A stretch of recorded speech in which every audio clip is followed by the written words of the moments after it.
మంచిగా తిని పడుకున్నాయి. ఇందాక కొంచెం గడ్డి వేశాను. ఇవాళ గేదెలు వదలలేదు. యాక్చువల్గా అయితే ఇవాళ మా ఊళ్ళో ఒక ఆయన చనిపోయారనమాట. మామయ్య అవుతారు. ఆయన చనిపోయారు, అందుకనేసే వదలలేదు మేపడానికి. జాడు ఉండేసరికి జాడు పోసుకొని వచ్చామన్నమాట.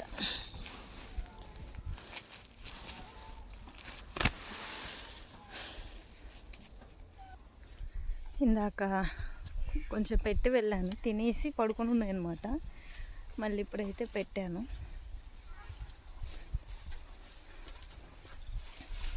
దూడలకి వీటన్నిటికీ పెట్టాను, అన్నీ తినేసినాయి. అందుకే ఇక మళ్ళీ అయితే వేశాను.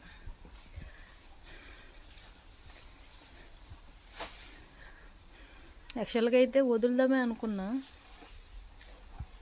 కాకపోతే ఏంటంటే వెళ్ళడానికి దారి కూడా లేదనమాట. అంతమంది జనాలు వచ్చారు ఆయన చనిపోయేసరికి, అందుకనేసి వదలలేదు. మళ్ళీ ఇబ్బంది అవుతుంది కదా అన్నట్టు, అందుకే ఇవాళ కట్టేసి అయితే మేపుతున్నాం.